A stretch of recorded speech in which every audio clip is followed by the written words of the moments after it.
Selamat pagi, para pemirsa kanal YouTube Masa Tua Sejahtera. Aku menikahimu hanya karena aku pikir ibumu akan meninggalkan warisan yang luar biasa. Tapi ternyata hanya 500 juta rupiah. Sungguh sia-sia waktuku selama 5 tahun terakhir berakting menjadi suami yang baik. Dasar wanita sialan. Para pemirsa sekalian, itulah kata-kata terakhir yang diucapkan oleh suami yang kucintai dengan segenap jiwa dan raga, Bima Nugraha. Saat kata-kata itu merobek telingaku, duniaku seolah menjadi gelap gulita. Rasa sakitnya melebihi tendangan yang ia layangkan ke perutku, dan lebih dingin dari hujan malam di Jakarta saat itu. Rasanya seperti sebilah pisau berkarat perlahan-lahan mengoyak kepercayaanku, harapanku, dan masa muda yang telah kuserahkan dengan bodohnya. Saya, seorang yatim piatu tanpa orang tua maupun harta, selalu berpikir bahwa menikahi seorang arsitek tampan dan berbakat adalah keberuntungan terbesar dalam hidup saya. Karena itu, saya berjanji pada diri sendiri untuk mengorbankan segalanya demi membalas cinta ini. Selama 5 tahun terakhir, saya bekerja tanpa henti di sebuah pabrik garmen kecil di Tanah Abang. Gaji saya yang kecil saya kumpulkan sedikit demi sedikit dengan susah payah. Saya bahkan jarang membeli baju baru atau makan makanan hangat yang layak, karena semua uang itu saya berikan kepadanya. Suami saya bilang, ia sedang merintis usaha dan butuh uang untuk menjamu rekan bisnis serta modal investasi. Saya percaya padanya secara buta. Setiap kali melihatnya mengenakan setelan jas mahal dan sepatu menghilap, saya menghibur diri bahwa pengorbanan saya tidak sia-sia. Saya percaya bahwa kesuksesan suami adalah kesuksesan keluarga kami. Namun, saya tidak pernah menyangka bahwa bisnis yang ia sebutkan adalah meja judi ilegal dan pesta minum-minum semalaman bersama teman-temannya. Malam itu, suami saya pulang dalam keadaan kacau balau. Bau alkohol menyengat dari seluruh tubuhnya, dan kedua matanya merah padam. Tanpa basa-basi, ia menerobos masuk ke kamar tidur dan mulai mengobrak-abrik segalanya. Ia meneriakkan nama saya sambil membentak, menyuruh saya menyerahkan buku tabungan berisi 500 juta rupiah. Buku tabungan itu adalah satu-satunya warisan yang ditinggalkan oleh ibu saya yang miskin, yang seumur hidupnya bekerja di pabrik garmen sebelum meninggal dunia. Suami saya berkata, ia harus melunasi utang judi yang mempertaruhkan hidup dan matinya. Hati saya terasa hancur berkeping-keping. Saya berlutut dan memohon. Saya bilang uang itu sama berharganya dengan nyawa saya, kehangatan terakhir yang ditinggalkan ibu, tapi ia tidak mau mendengarkan. Di matanya, permohonan saya hanyalah bentuk keegoisan seorang istri yang pelit untuk memberikan uang kepada suaminya. Dan ketika saya berusaha sekuat tenaga mempertahankan buku tabungan itu, monster di dalam dirinya pun terbangun. Ia menampar pipi saya, menendang saya, dan menyeret saya keluar kamar seperti binatang. Rasa sakit saat kepala saya terbentur ujung meja tidak sebanding dengan pedihnya mendengar pengakuan kejamnya secara langsung. Pernikahan ini, cinta ini, semuanya hanyalah sandiwara. Sejak awal, ia mendekati saya dengan penuh perhitungan. Ia salah mengira bahwa sebagai anak tunggal yang dibesarkan oleh seorang ibu tunggal, saya pasti memiliki banyak harta tersembunyi. Selama 5 tahun, ia menunggu ibu saya meninggal sambil memainkan peran sebagai suami yang baik, dan ketika kebenaran terungkap, fantasinya hancur. Malam itu, amarahnya bukan hanya karena utang judi, melainkan amarah seorang penipu yang investasinya gagal. Amarah karena telah menyia-nyiakan waktu 5 tahun dalam sebuah drama penipuan tanpa hasil. Ketika ia menemukan buku tabungan yang saya sembunyikan di bagian terdalam lemari, ia menyambarnya seperti binatang buas yang kelaparan. Dengan sisa tenaga, saya merangkak dan memegang kakinya, tetapi yang saya dapatkan hanyalah sebuah tendangan terakhir yang membuat saya kehilangan kesadaran. Berapa lama saya pingsan? Ketika kesadaran saya samar-samar kembali, yang saya rasakan bukanlah lantai yang dingin, melainkan sesuatu yang basah dan lengket. Bau busuk yang memuakan menusuk hidung saya. Hujan. Tetesan air hujan yang dingin jatuh tanpa ampun ke wajah dan luka-luka saya yang robek. Dengan susah payah saya membuka mata, sekeliling saya gelap, dipenuhi kantong plastik sobek dan sampah sisa makanan. Saya menyadari sebuah kenyataan yang mengerikan. Saya berada di dalam sebuah bak sampah besi di ujung gang, yang gelap dan kotor. Pria yang begitu saya banggakan sebagai suami, setelah merampas harta terakhir saya, membuang istrinya yang pingsan ke sini seperti sampah, ia ingin saya mati diam-diam di tempat kotor ini. Dengan begitu, ia bisa memiliki segalanya dan berbohong bahwa saya kabur dari rumah karena berselingkuh dengan pria lain. Ha, ha, ha. Tawa kering keluar dari tenggorokan saya.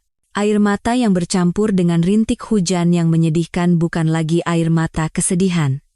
Itu adalah air mata yang lahir dari keputusasaan dan amarah yang memuncak. Saya terbaring di sana, merasakan kehangatan tubuh saya perlahan-lahan menghilang. Inikah akhir dari segalanya? Namun, tepat di saat saya hendak menyerah, sesosok tubuh kurus muncul dari dalam hujan. Seorang kakek petugas kebersihan lingkungan dengan seragam kerja oranye yang sudah usang dan pudar. Beliau perlahan-lahan mendekat sambil membersihkan gang. Suara sapu lidi yang bergesekan dengan lantai semen semakin dekat.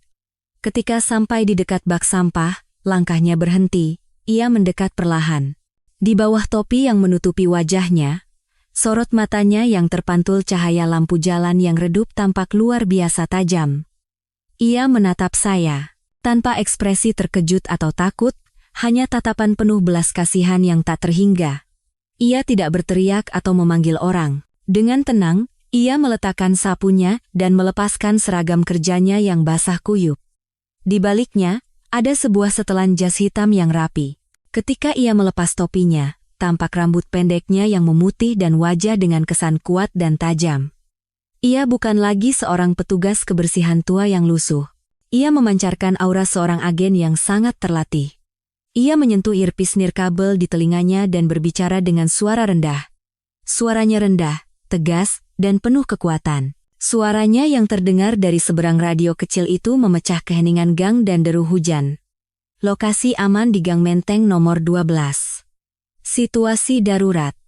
Kirim tim untuk menjemput Nona Muda. Nona Muda? Siapa yang dimaksud Nona Muda? Kepala saya terasa pening.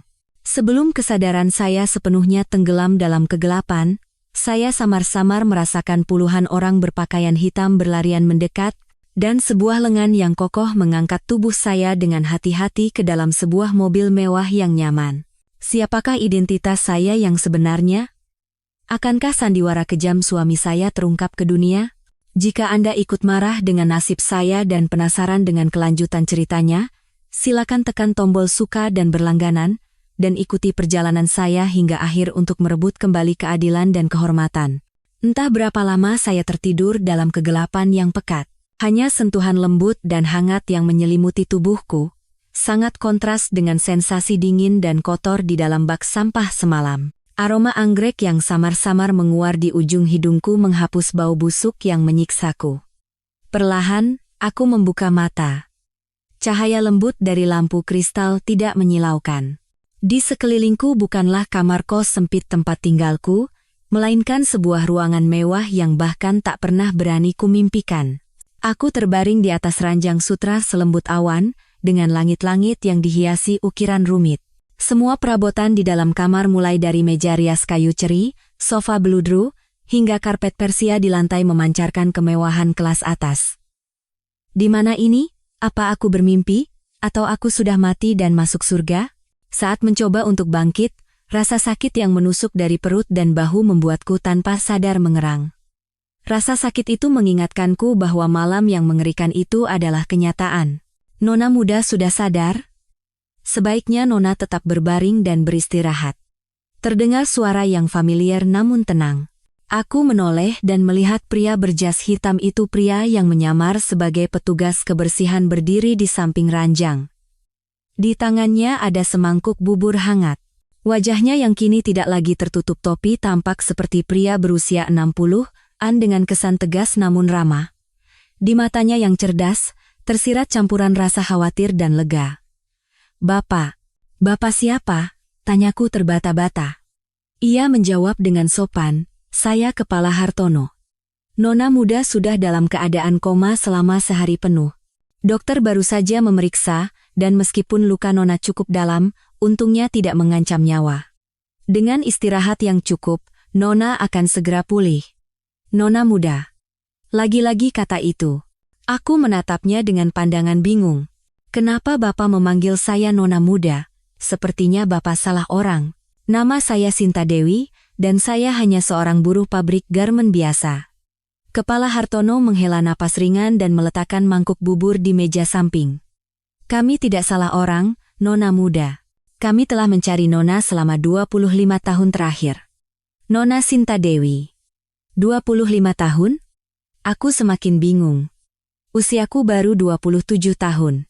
Pak Hartono, saya benar-benar tidak mengerti. Bagaimana Bapak tahu nama saya, dan kenapa Bapak ada di sana semalam? Dan, kenapa Bapak menyelamatkan saya? Pak Hartono menatapku dengan mata penuh rasa bersalah. Itu adalah tugas saya, Nona Muda. Tugas saya adalah menjaga Nona dari jauh, secara diam-diam. Malam itu adalah kelalaian kami. Kami telah memberikan kesempatan pada binatang itu untuk menyakiti Nona. Mohon hukum saya. Ia menundukkan kepalanya, dan suaranya syarat dengan penyesalan yang mendalam. Aku menatap pria di hadapanku dengan tatapan kosong. Menjagaku dari jauh, selama 25 tahun? Semuanya terasa tidak bisa dipercaya. Tiba-tiba, sebuah ingatan samar melintas di benakku. Waktu kecil, setiap kali pulang larut malam melewati gang gelap, aku sering merasa seperti ada seseorang yang mengikutiku. Ketika aku menoleh, tidak ada siapa-siapa, hanya ada seorang petugas kebersihan yang diam-diam menyapu jalan, seorang pedagang kaki lima, atau seorang supir ojek di sudut jalan. Aku selalu menganggapnya hanya kebetulan. Tapi ternyata tidak. Selama tahun-tahun yang sepi itu, selalu ada seseorang yang diam-diam mengawasi dan melindungiku. Tapi kenapa? Siapa yang menyuruh Pak Hartono melakukan itu? Suaraku bergetar. Bapak Ketua, Nona Muda. Beliau adalah kakek dari pihak ibu Nona. Kakek? Jantungku seakan berhenti berdetak. Sejak kecil aku adalah seorang yatim piatu. Ibuku tidak pernah sekalipun bercerita tentang ayah atau keluarga dari pihaknya. Beliau hanya mengatakan bahwa mereka semua telah meninggal dalam sebuah kecelakaan. Saya tidak punya kakek. Beliau sudah lama meninggal. Pak Hartono menggelengkan kepalanya. Sudut matanya memerah. Bapak Ketua masih hidup, Nona Muda. Beliau tidak pernah berhenti sehari pun mencari Nona dan Ibu Nona. Saat ini beliau sedang menunggu Nona di lantai bawah. Beliau sangat ingin bertemu jika kondisi Nona sudah membaik. Aku duduk termangu di atas ranjang. Aku tidak bisa mencerna kebenaran yang datang begitu tiba-tiba. Aku punya keluarga. Aku punya kakek. Beliau telah mengawasiku selama puluhan tahun, saat aku hidup dengan susah payah, saat aku dianiaya oleh orang yang kupercayai sebagai cinta sejatiku. Aku tidak sendirian lagi. Tapi kenapa ibuku berbohong padaku? Mengapa beliau harus meninggalkan keluarga ini dan menjalani hidup yang sulit? Berbagai pertanyaan berputar di kepalaku, tetapi ada rasa sakit lain yang mengalahkan segalanya. Yaitu rasa pengkhianatan dari Bima. Hidupku berkelebat seperti film. Hari-hari kebahagiaan palsu yang ia ciptakan kembali terbayang. Aku pertama kali bertemu dengannya di sebuah kafe buku tua. Saat itu aku adalah mahasiswi tingkat akhir jurusan desain busana, dan aku bekerja paruh waktu di sana untuk membiayai hidup. Ia muncul dengan penampilan gagah mengenakan kemeja putih. Ia menumpahkan kopi ke bajuku, dan itu menjadi awal pertemuan kami yang terasa seperti takdir. Ia merayuku dengan penuh gairah dan romantis. Katanya ia jatuh cinta pada penampilanku yang lugu dan sederhana. Latar belakangku sebagai yatim piatu sama sekali tidak masalah baginya. Ia melukiskan masa depan tentang rumah kecil dan anak-anak yang akan kami miliki bersama. Aku, yang selalu mendambakan keluarga yang hangat, tidak bisa menolak kata-kata manisnya. Aku mencintainya dengan segenap hatiku yang naif. Ibuku, yang saat itu masih hidup, sedikit khawatir. Beliau bilang Bima terlihat terlalu sempurna, terlalu penuh perhitungan. Beliau takut aku akan terluka, tapi aku tidak mendengarkan. Aku membantah, mengatakan bahwa ibuku terlalu curiga. Pernikahan kami dilangsungkan secara sederhana dan hangat. Ia berlutut di hadapanku, menyematkan cincin, dan bersumpah akan menjaga dan mencintaiku seumur hidup. Di awal pernikahan, ia benar-benar suami yang sempurna. Ia merawatku dengan penuh perhatian. Ia membuka sebuah kantor arsitektur kecil bersama teman-temannya, dan ia bilang bisnisnya sulit karena baru merintis. Tanpa ragu sedikit pun, aku mendukungnya dengan segenap yang kumiliki. Aku percaya bahwa aku adalah wanita paling bahagia dan beruntung di dunia. Namun, ketika ibuku sakit parah, ia mulai berubah. Ia menjadi mudah marah dan sering mengeluh tentang masalah uang. Setelah ibuku meninggal, ia kembali menjadi sosok yang manis seperti dulu, tetapi aku bisa merasakan ada sesuatu yang berbeda. Ia lebih tertarik untuk bertanya apakah ibuku meninggalkan sesuatu untukku. Dan akhirnya, tragedi malam itu pun terjadi. Semuanya adalah sandiwara. Sebuah sandiwara yang dipersiapkan dengan matang selama 5 tahun, pengakuannya bergema di telingaku. Sungguh sia-sia waktuku berakting menjadi suami yang baik. Ternyata sejak awal, ia mendekatiku bukan karena cinta, melainkan karena warisan besar yang ia kira kumiliki. Air mataku kembali mengalir. Tapi kali ini bukan air mata kelemahan, melainkan air mata kemarahan. Pak Hartono memberikan handuk hangat. Nona muda, masa lalu telah berlalu. Sekarang Nona harus hidup untuk masa depan. Bapak ketua dan kami akan selalu ada di sisi Nona. Aku menyeka air mataku dan mengambil napas dalam-dalam. Benar, masa lalu telah berlalu. Sinta Dewi yang naif dan bodoh telah mati di bak sampah semalam. Orang yang terlahir kembali hari ini akan menjadi orang yang sama sekali berbeda. Aku menatap Pak Hartono. Sorot mataku telah menjadi tegas. Saya ingin bertemu kakek, sekarang juga. Sandiwara Bima Nugraha mungkin telah berakhir, tapi sandiwaraku baru saja akan dimulai. Apakah pertemuan dengan kakekku yang berkuasa dapat membantuku mendapatkan keadilan? Dan rahasia apa yang tersembunyi di masa lalu yang membuat ibuku harus meninggalkan keluarganya? Melihat raut wajahku yang tegas, Pak Hartono mengangguk. Ia dengan hati-hati membantuku berdiri dan mengenakan gaun tidur sutra yang lembut. Tubuhku masih terasa sakit, tetapi tekad di dalam diriku membuatku bangkit. Dengan berpegangan pada lengan Pak Hartono, aku meninggalkan kamar mewah itu.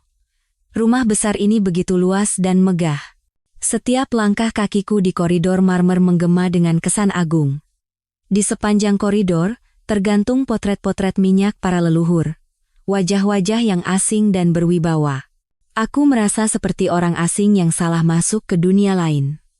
Namun, saat melewati sebuah potret besar, langkahku terhenti. Di dalam lukisan itu, seorang wanita muda dengan gaun putih bersih tersenyum lembut.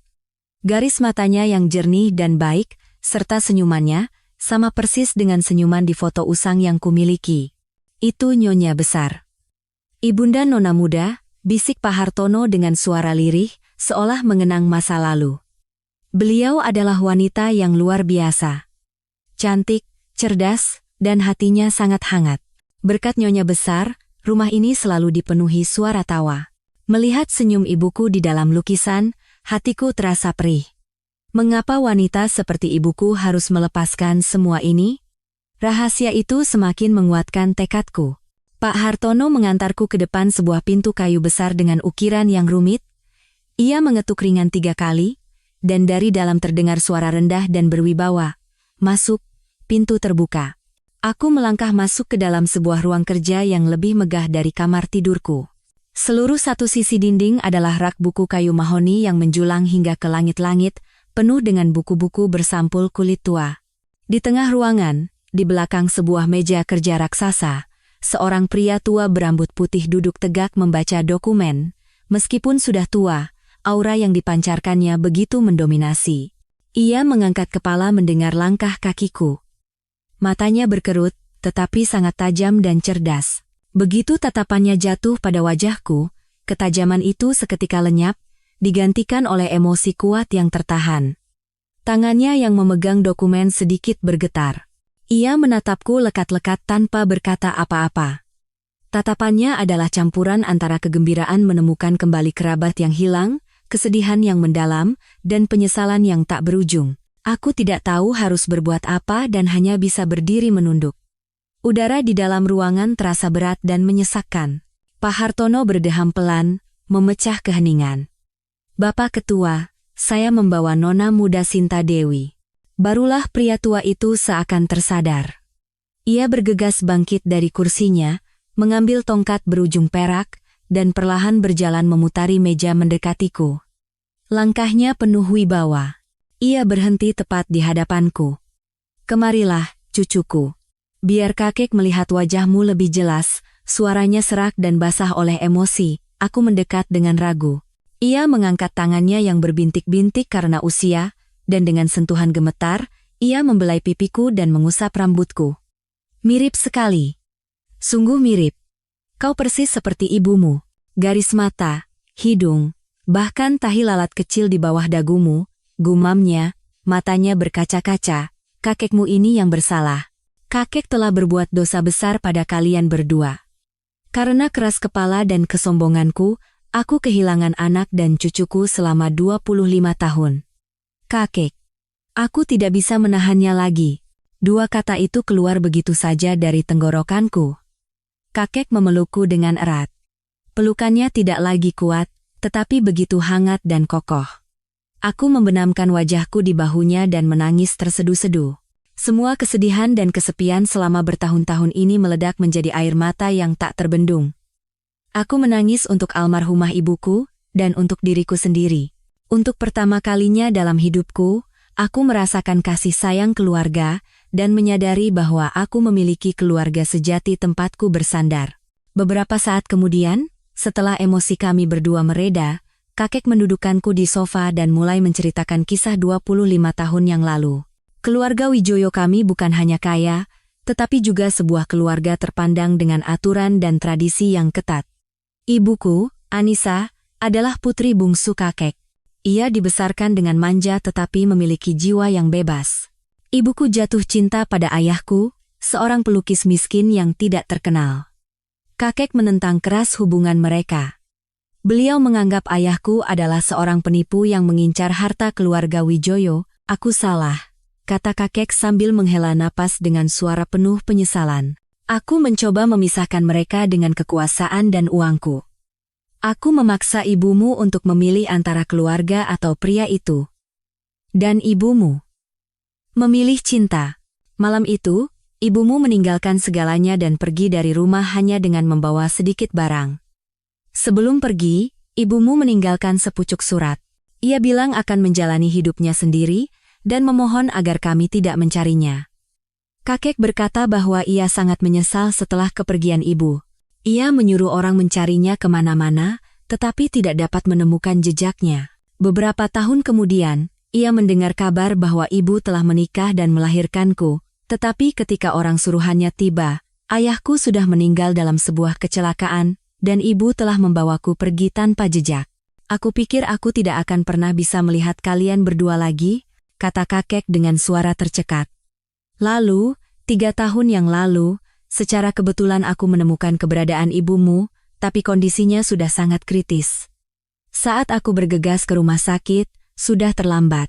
Ibumu sudah menghembuskan napas terakhirnya, dan hanya sempat berpesan kepada perawat untuk menjaga putri satu-satunya, yaitu kau. Barulah aku mengerti segalanya. Kakek sudah mengetahui keberadaanku sejak 3 tahun lalu. Kalau begitu, kenapa? Kenapa kakek tidak langsung menemuiku saat itu?" Tanyaku dengan sedikit rasa kecewa. Kakek menatapku dengan tatapan yang rumit. "Karena saat itu kau sedang mempersiapkan pernikahan dengan si Bima Nugraha itu. Orang suruhanku menyelidikinya, dan ia tampak seperti pemuda yang jujur dan tulus mencintaimu. Aku melihat kau begitu bahagia, jadi aku ragu. Aku takut kemunculanku yang tiba-tiba akan merusak hidupmu. Aku juga takut kau tidak akan menerimaku," kakek yang secara tidak langsung menyebabkan tragedi ibumu. "Jadi, aku memutuskan untuk mundur selangkah, mengawasimu diam-diam, dan menunggu waktu yang tepat. Sekarang semuanya menjadi jelas." Keraguan dan rasa bersalah kakek secara tidak sengaja telah memberikan kesempatan bagi Bima untuk menipuku, tapi aku tidak menyalahkan kakek. Aku bisa memahami dilemanya, tapi yang tidak ku ketahui adalah... Lanjut kakek. Suaranya dingin karena amarah, dan matanya menyala-nyala. "Bajingan itu berakting dari awal sampai akhir. Ia menipu kita semua. Beraninya ia menganiaya kau, satu-satunya pewaris darah keluarga Wijoyo. Dosanya tidak akan pernah bisa dimaafkan. Kakek mengetukkan tongkatnya ringan ke lantai. Sinta, jangan khawatir. Aku tidak akan membiarkan ia dan seluruh keluarganya hidup dengan tenang.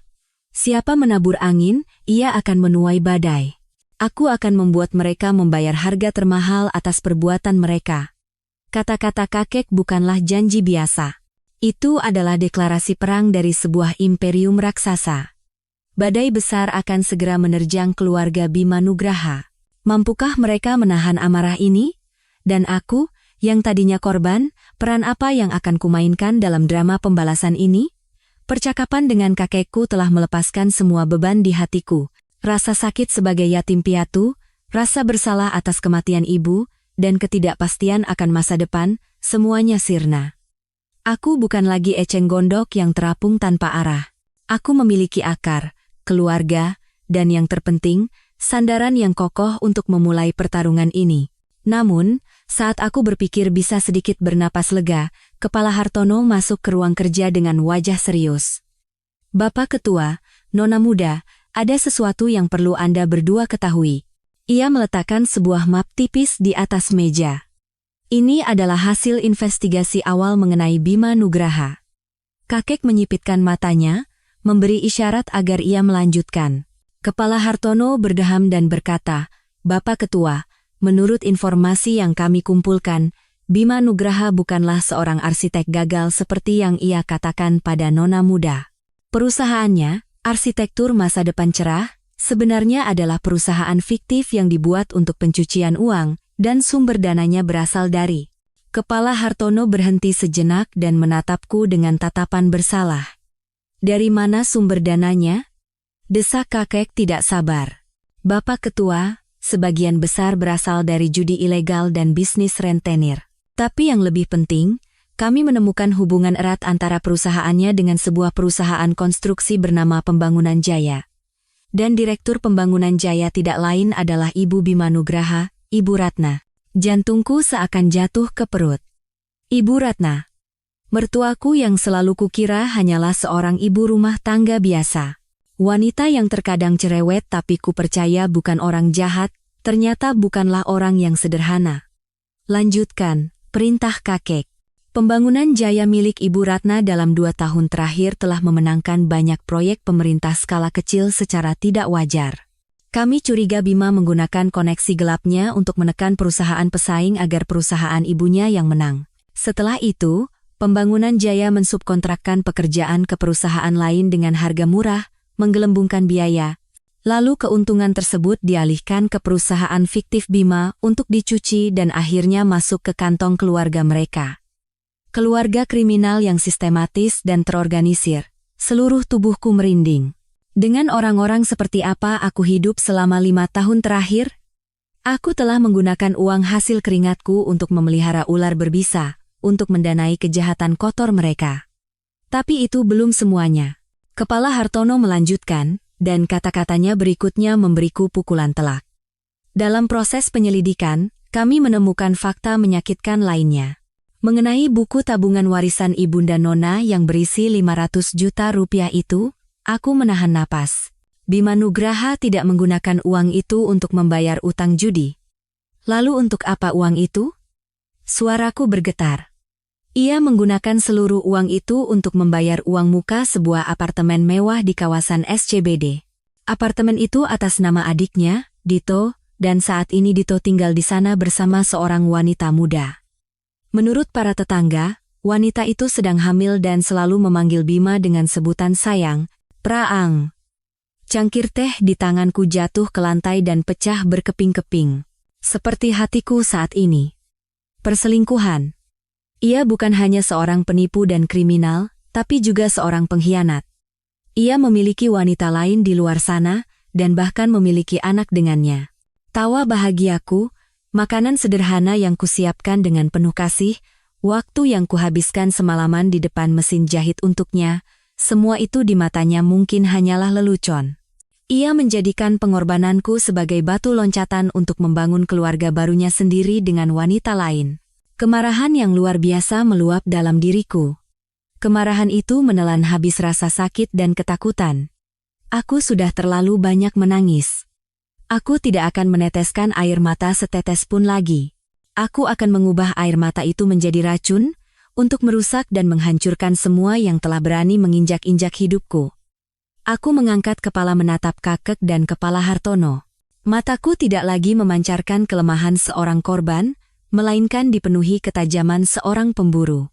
Kepala Hartono, saya ingin tahu segalanya tentang keluarga itu, termasuk tentang wanita itu. Kumpulkan semua bukti kegiatan ilegal mereka, bukti yang mutlak dan tidak bisa mereka sangkal. Kakek menatapku. Di matanya bukan ada larangan, melainkan dukungan mutlak. Ia mengangguk kepada kepala Hartono, kerahkan semua sumber daya yang kita miliki. Aku ingin melihat seluruh keluarga itu berlutut di hadapan hukum dan di hadapan cucuku. Drama ini sekarang harus mencapai klimaksnya. Dan kali ini, aku bukanlah seorang aktris, melainkan sutradaranya. Sutradara yang akan memberikan akhir paling tragis bagi mereka yang telah meremehkanku. Tapi, bagaimana aku bisa mendekati mereka lagi, saat mereka mengira aku sudah mati atau menghilang? Sebuah rencana yang berani dan berbahaya mulai terbentuk di kepalaku. Aku akan kembali. Tapi bukan lagi sebagai Sinta Dewi. Setelah mengetahui semua kebenaran, aku mengurung diri di kamar selama sehari penuh. Aku tidak makan, tidak minum, hanya duduk di dekat jendela menatap taman hijau dengan pandangan kosong. Pikiranku kacau balau. Bayangan Bima Nugraha yang berbahagia di sisi wanita lain dan calon anaknya menusuk hatiku seperti belati. Pengkhianatan ini terlalu kejam dan biadab. Aku mencoba mencari kenangan baik tentangnya selama 5 tahun terakhir, bahkan secercah cahaya redup sekalipun, tapi sia-sia. Semuanya adalah kebohongan, sebuah sandiwara yang diperhitungkan dengan cermat. Aku hanyalah boneka di tangannya, dimanfaatkan dan kemudian dibuang begitu saja ketika sudah tidak berharga. Kemarahan meluap, lalu disusul oleh perasaan tak berdaya. Mereka adalah organisasi kriminal yang licik dan kejam. Aku, selain status sebagai cucu keluarga Wijoyo yang baru saja kutemukan, tidak memiliki apa-apa. Apakah aku punya kekuatan untuk melawan mereka? Saat aku tenggelam dalam keputusasaan, kakek masuk ke kamarku. Tanpa berkata apa-apa, beliau meletakkan sebuah kotak kayu berukir di atas meja. Ini adalah barang-barang peninggalan ibumu. Kurasa sudah saatnya kau mengetahui sosok ibumu yang sebenarnya. Dengan rasa penasaran, aku membuka kotak itu. Di dalamnya bukan perhiasan mahal atau uang, melainkan setumpuk surat yang sudah pudar dimakan waktu dan sebuah buku harian bersampul kulit coklat tua. Aku mengambil buku harian itu. Tulisan tangan ibuku yang lembut dan anggun menyambutku. Untuk putriku tercinta, Sinta. Saat kau membaca tulisan ini, mungkin ibu sudah tidak ada di dunia ini lagi. Tapi ketahuilah, hati ibu setiap saat selalu bersamamu. Aku membalik halaman demi halaman. Buku harian itu adalah aliran kenangan yang mencakup seluruh kehidupan ibuku, dari masa remajanya yang hidup berkecukupan, hingga saat ia memutuskan untuk melepaskan segalanya demi cinta. Ibuku menulis tentang rasa sakit karena harus menentang kehendak kakek, dan kesulitan awal saat harus menghadapi dunia sendirian. Namun, tidak ada satu kata pun keluhan dalam tulisan itu, hanya ada cinta yang tak berkesudahan untuk ayah dan aku.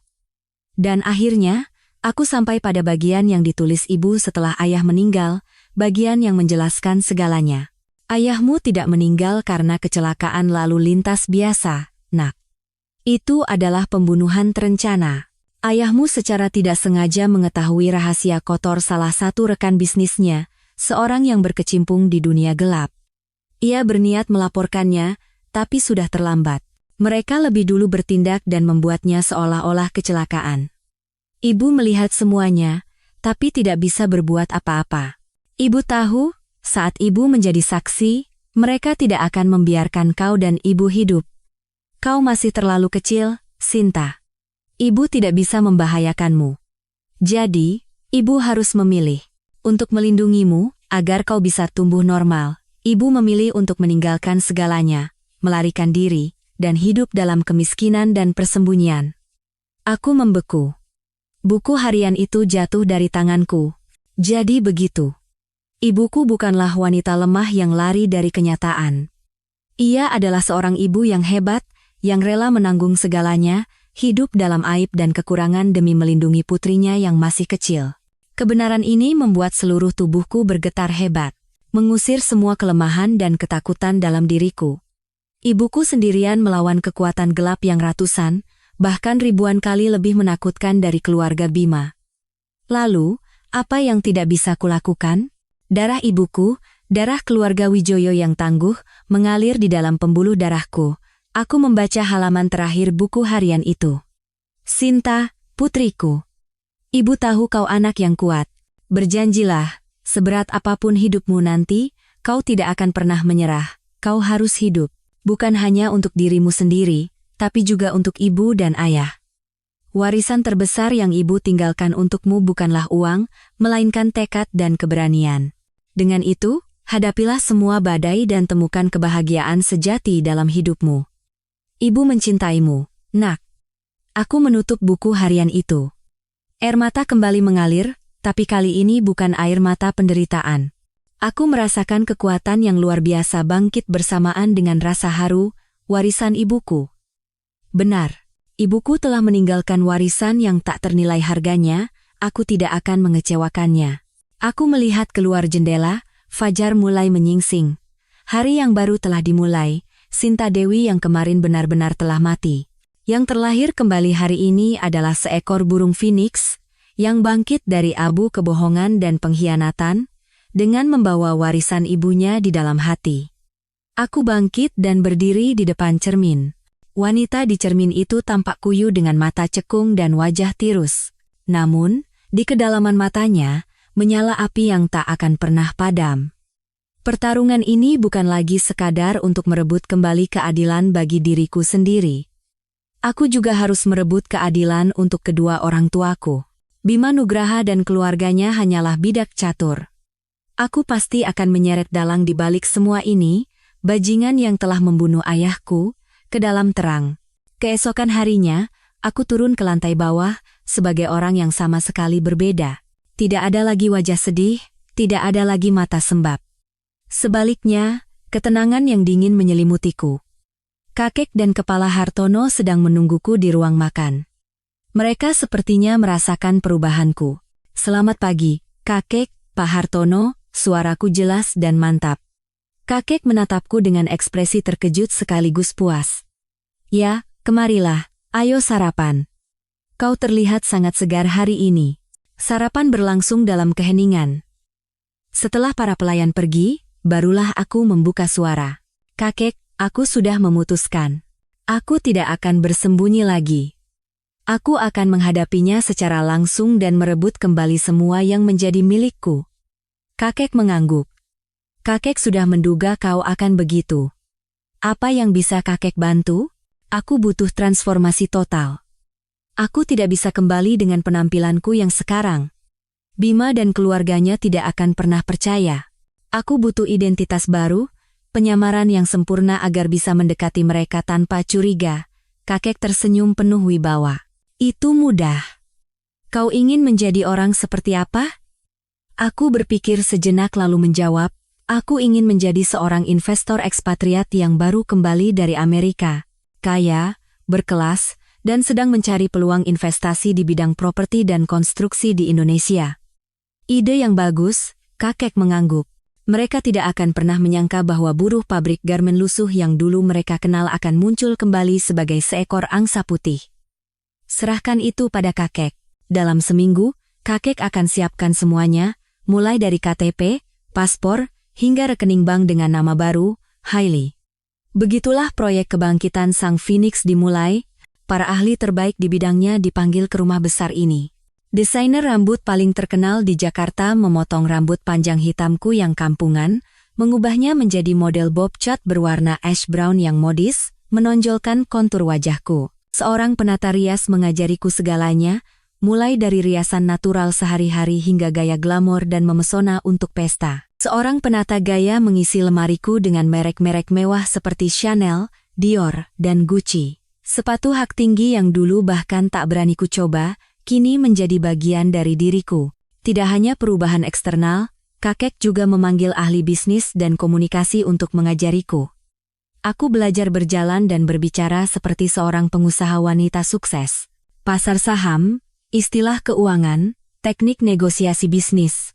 Aku menyerap semua pengetahuan itu seperti spons yang haus. Rasa sakit dan kebencian menjadi motivator yang luar biasa. Setiap malam, aku membaca kembali buku harian ibuku, kisah dan tekadnya memberiku kekuatan tambahan. Aku belajar bukan hanya untuk diriku sendiri.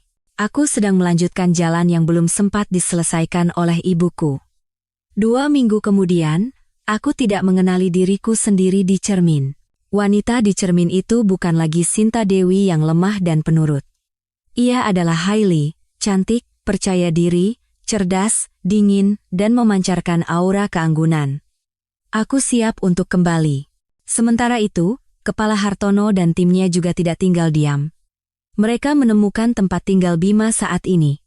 Setelah membuangku ke bak sampah, ia tidak kembali ke apartemen kami karena takut diselidiki polisi.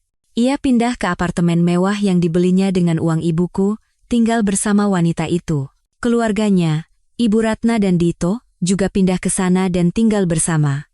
Mereka menikmati hidup mewah di atas penderitaanku. Kepala Hartono berhasil memasang alat penyadap di apartemen itu. Setiap hari aku mendengarkan rekamannya. Aku mendengar mereka berdiskusi bagaimana cara membuat uang 500 juta itu menjadi uang legal. Aku mendengar Bima berbisik manis kepada wanita itu, berjanji akan menikahinya setelah semua urusan selesai. Aku mendengar Ibu Ratna memakiku, mengutukku sebagai wanita sialan yang pantas mati. Setiap kata-kata mereka semakin mengobarkan api kebencian di dalam diriku. Aku menggertakkan gigi, berjanji bahwa hari penghakiman akan segera tiba, dan akhirnya, kesempatan itu datang. Kepala Hartono memberitahuku bahwa perusahaan fiktif Bima sedang mengalami kesulitan dana, dan sangat membutuhkan suntikan investasi. Inilah saatnya aku muncul. Aku akan menjadi ikan besar yang tidak akan pernah bisa ia lepaskan, seorang investor yang murah hati. Aku memeriksa penampilanku di cermin untuk terakhir kalinya. Mengenakan setelan putih dari Armani, kacamata hitam Dior, dan menenteng tas Hermes Birkin. Hailey kini siap naik ke atas panggung, drama pembalasan baru saja akan dimulai. Aku akan membuat mereka membayar, bukan hanya atas apa yang mereka lakukan padaku, tapi juga atas apa yang mereka lakukan pada kedua orang tuaku. Bentley putihku meluncur mulus ke area parkir sebuah klub golf mewah di Jakarta Selatan. Tempat ini adalah lokasi para pengusaha bertemu dan membicarakan bisnis, dan menurut informasi Kepala Hartono, Bima Nugraha juga anggota di sini. Ia biasa datang setiap Jumat sore untuk menjaga koneksi. Saat aku turun dari mobil, sepatu hak tinggi Christian Lubutinku mengeluarkan suara angkuh di atas aspal. Aku mengambil tempat di sebuah meja luar ruangan yang menghadap ke seluruh lapangan latihan.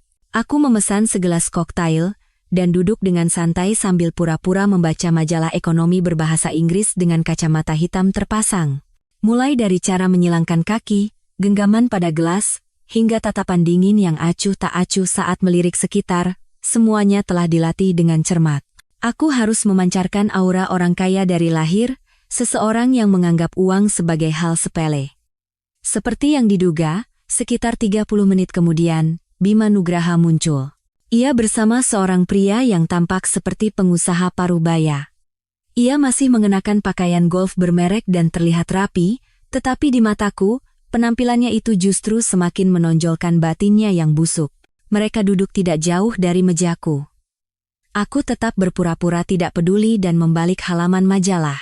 Tapi aku tahu, kemunculan seorang wanita asing, cantik dan kaya sepertiku pasti menarik perhatiannya. Aku menguping pembicaraan mereka. Bima sedang membujuk pria itu untuk berinvestasi dalam sebuah proyek properti, tetapi sepertinya tidak berjalan lancar. Pria itu terus menggelengkan kepala dengan ekspresi canggung. Tak lama kemudian, pria itu menerima telepon dan pamit pergi lebih dulu, meninggalkan Bima sendirian dengan wajah kecewa. Itulah saatnya. Aku memberi isyarat kepada seorang pelayan yang telah direkrut oleh Kepala Hartono sebelumnya. Ia mendekat dan dengan pura-pura ceroboh, menumpahkan koktail ke tas Hermesku. "Ah, maaf, Bu, sungguh saya minta maaf." Ia panik membersihkannya dengan serbet, tapi sudah terlambat. Noda besar telah menodai tas putih itu. Aku sama sekali tidak marah. Aku hanya dengan acuh tak acuh mengeluarkan kartu kredit hitam dan memberikannya. Tidak apa-apa. Tas ini biar saya yang urus, dan ini untuk membeli ponsel baru. Punyamu kelihatannya sudah terlalu usang, kataku dengan suara dingin namun murah hati. Pelayan itu dan orang-orang di sekitarnya tertegun. Tas Hermes seharga ratusan juta rupiah rusak dan reaksinya begitu tenang? Bima Nugraha, yang menyaksikan seluruh kejadian itu, kedua matanya berbinar karena keserakahan. Ia terpikat bukan oleh kecantikanku, melainkan oleh kekayaanku yang luar biasa dan aura yang berbeda. Ia segera mendekat, memasang senyum yang menurutnya paling menawan, dan berkata, "Selamat siang. Saya Bima Nugraha, seorang arsitek. Saya kebetulan melihat kejadian tadi, Anda benar-benar orang yang murah hati." Aku mengangkat kepala dan menatapnya dari balik kacamata hitam. Tatapanku dingin dan tanpa emosi. Ada perlu apa? Sikap angkuhku justru sepertinya memancing hasrat menaklukkannya. Oh, tidak. Saya hanya ingin menyapa. Apakah Anda seorang ekspatriat? Memangnya kenapa? Jawabku ketus. Maaf jika saya terlalu tiba-tiba. Ia tidak menyerah. Hanya saja, aura Anda begitu mengesankan. Sebagai permintaan maaf atas keributan tadi, bolehkah saya mentraktir Anda minum? Aku diam sejenak, pura-pura berpikir. Aku tahu, ikan sudah mulai memakan umpannya. Baiklah, tapi saya tidak punya banyak waktu. Kami duduk, dan ia mulai memamerkan kefasihannya berbicara. Ia bertanya tentang pekerjaanku, kehidupanku di Amerika. Aku menjawab seperlunya, menciptakan suasana misterius dan tak terduga.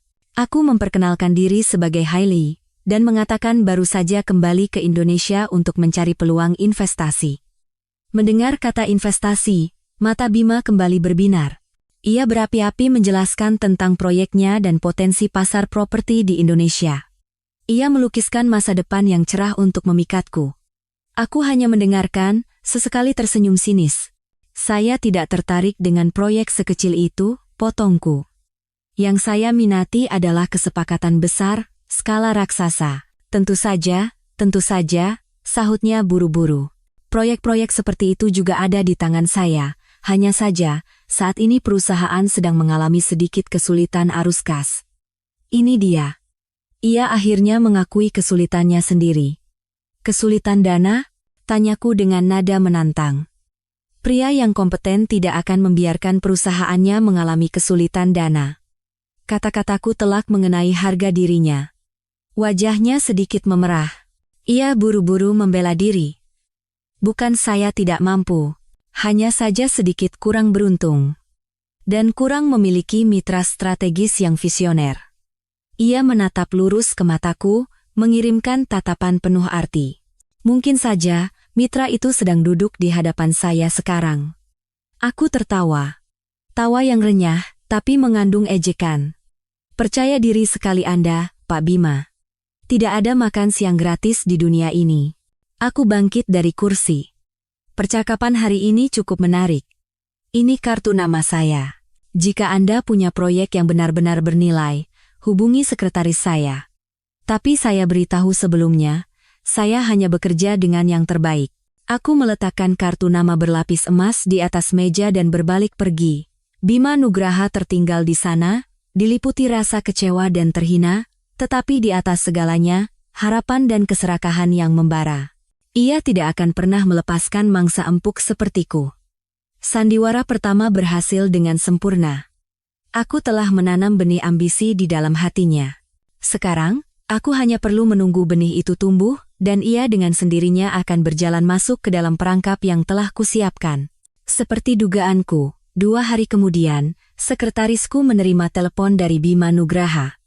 Ia memohon dengan sangat agar diberi kesempatan untuk menjelaskan proyek barunya yang ambisius. Aku tidak langsung menemuinya.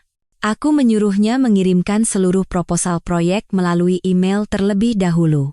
Aku ingin menanamkan kesan bahwa aku adalah investor yang sibuk, pemilih, dan tidak mudah diyakinkan.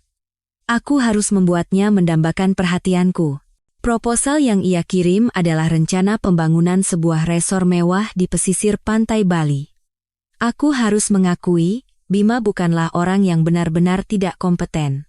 Proposalnya sangat profesional, dan desain arsitekturnya juga mengesankan. Tapi aku tahu, dengan kemampuan finansialnya saat ini hanyalah mimpi kosong. Ia butuh dana yang sangat besar untuk mewujudkannya. Aku membuatnya menunggu 2 hari lagi sebelum akhirnya menyetujui pertemuan. Janji temu diadakan di kantorku. Sebuah kantor virtual yang disewa dan didekorasi oleh kakek di sebuah gedung paling elit di pusat kota Jakarta. Sekretaris yang cantik, komputer Apple terbaru, lukisan abstrak di dinding, semuanya ditata dengan cermat untuk menciptakan ruang kerja yang profesional dan mewah. Bima datang mengenakan setelan terbaiknya, rambutnya disisir rapi, sambil membawa map tebal. Ia tampak sedikit terintimidasi oleh kemewahan kantorku. "Selamat siang Ibu Hailey. Terima kasih atas waktunya." Aku mengangguk, menjaga jarak kekuasaan, dan memberi isyarat agar ia duduk di kursi seberang. "Anda punya waktu 30 menit, kataku dengan dingin tanpa mengalihkan pandangan dari layar komputer. Bima memulai presentasinya. Ia menggunakan segala macam kata-kata indah untuk membungkus proyeknya, berbicara dengan penuh semangat. Aku hanya mendengarkan dalam diam, sesekali mengangguk atau mengangkat alis dengan ragu. Setelah presentasinya selesai, aku bersandar di kursi dan melipat tangan di dada. Proyeknya terlihat potensial. Tapi kenapa saya harus berinvestasi pada Anda? Ia sepertinya sudah menduga pertanyaan ini dan menjawab, "Karena ini adalah kesempatan untuk mendapatkan keuntungan berlipat ganda, Bu. Dengan lokasi terbaik dan desain yang unik, resor ini pasti akan menjadi ikon baru di Bali. Selain itu, saya memiliki semua koneksi untuk mendapatkan izin bangunan dengan cepat. Satu-satunya masalah adalah dana. Berapa yang Anda butuhkan?" Tanyaku langsung ke intinya. Untuk tahap awal, sekitar 2 miliar rupiah, katanya dengan sedikit ragu. Itu bukanlah jumlah yang kecil. Aku tertawa. 2 miliar. Anda pikir saya mesin pencetak uang? Bagaimana saya bisa mempercayakan uang sebanyak itu pada perusahaan yang bahkan tidak punya nama seperti Anda? Saya sangat memahami kekhawatiran Ibu, ia buru-buru meyakinkanku. Tapi saya bisa berjanji atas nama baik saya. Saya tidak akan mengecewakan Ibu. Nama baik? Aku mencibir. Berapa harga nama baik Anda? Kata-kataku membuatnya kehilangan kata-kata. Ia tidak menyangka aku akan begitu belak-belakan dan kasar. Wajahnya memerah padam, tampak jelas kebingungannya. Merasa waktunya tepat, aku melemparkan umpan berikutnya. Aku menghela napas, pura-pura tenggelam dalam pikiran. Baiklah, saya tidak akan terlalu kaku. Semangat Anda sedikit terlihat. Saya akan beri Anda satu kesempatan. Mata Bima berbinar. Tapi bukan 2 miliar. Kita mulai dengan tes kecil. 200 juta. Jika Anda bisa memulai proyek ini secara efektif dalam 3 bulan dengan uang 200 juta ini, dan membuktikan kemampuan Anda, baru kita bicara lagi. 200 juta. Ia tampak sedikit kecewa, tapi kemudian dengan cepat mengangguk. Ya, 200 juta juga tidak apa-apa. Saya tidak akan mengecewakan Ibu.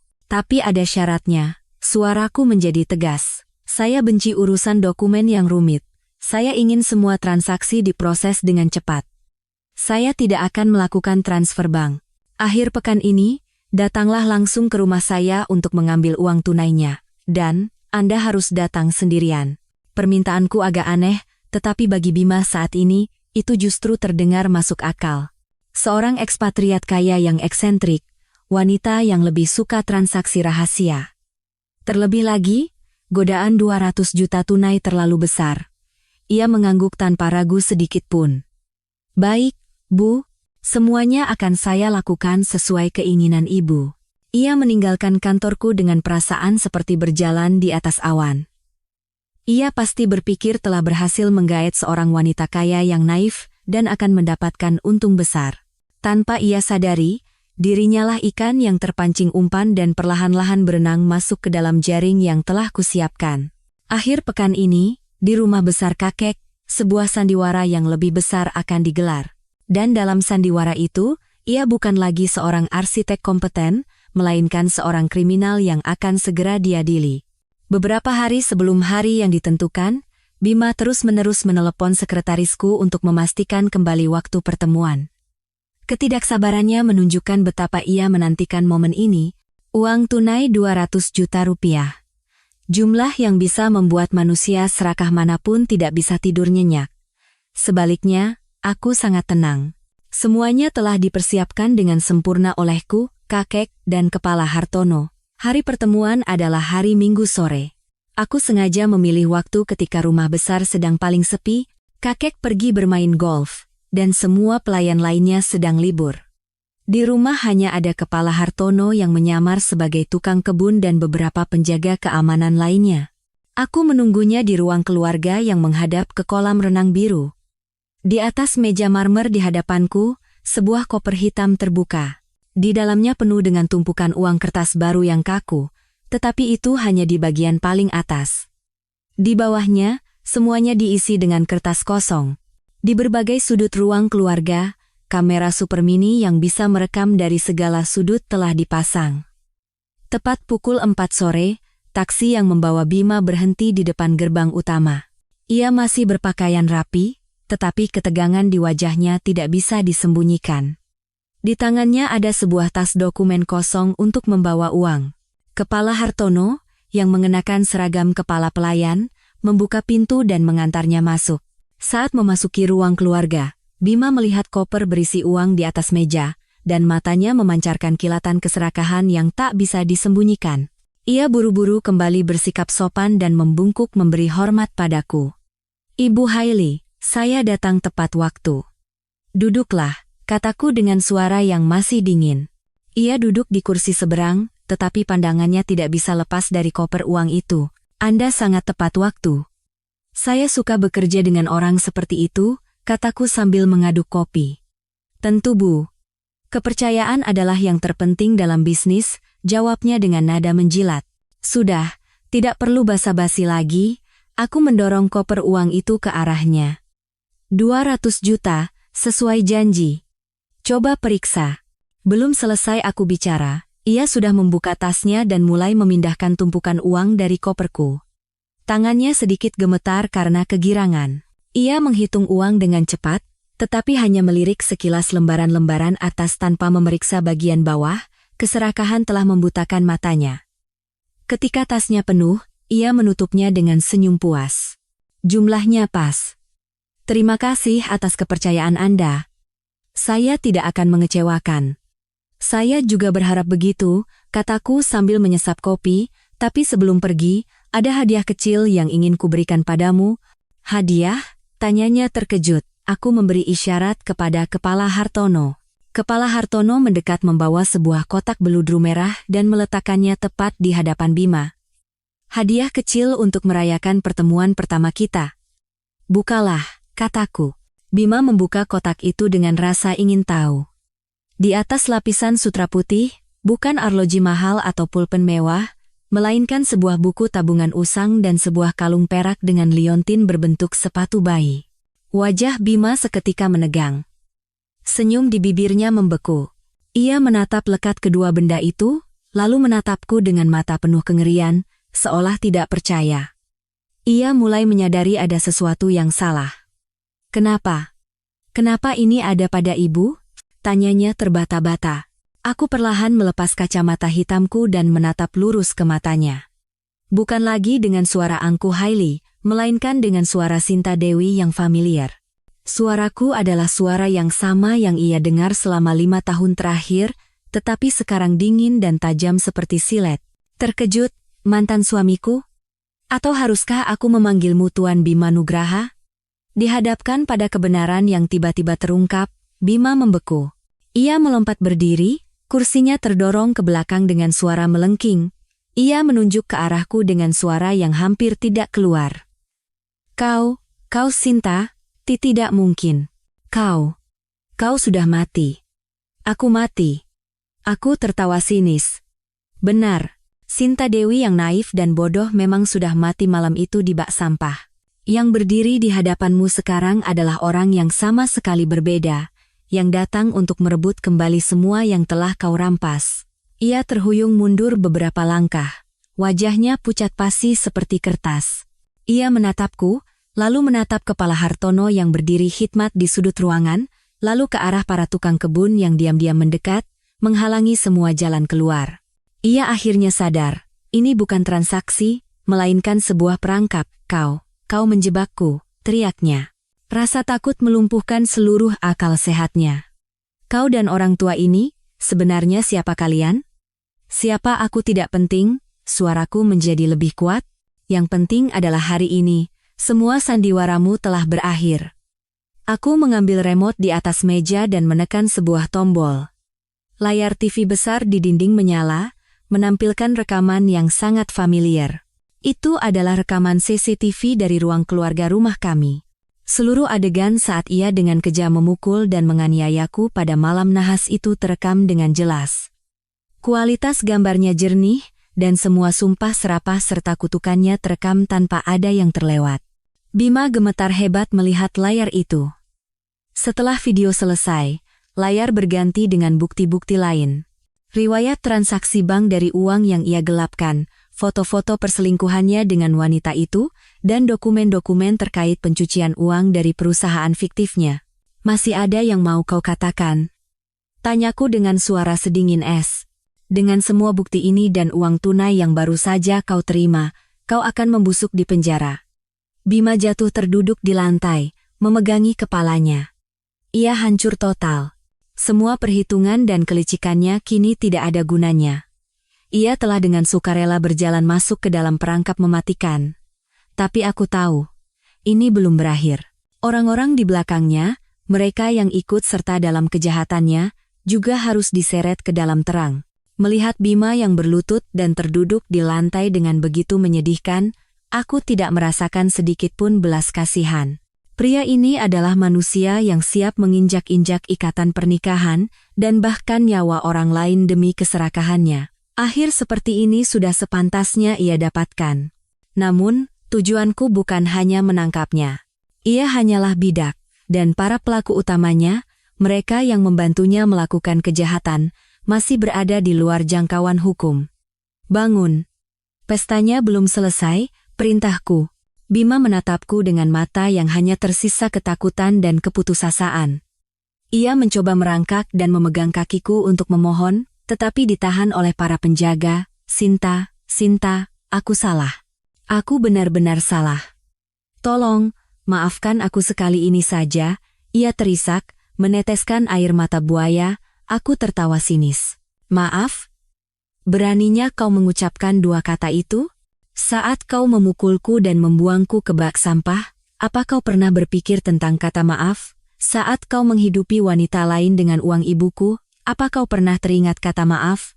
Aku mendekatinya dan menatap lurus ke matanya yang ketakutan. Aku beri kau kesempatan terakhir untuk mengurangi hukumanmu. Satu-satunya kesempatan untuk mendapatkan keringanan hukum. Secercah harapan melintas di matanya. Ya, apa yang harus kulakukan? Bicara semuanya. Ceritakan tentang semua orang yang terlibat dalam rencana ini. Ibumu, adikmu, dan wanita itu.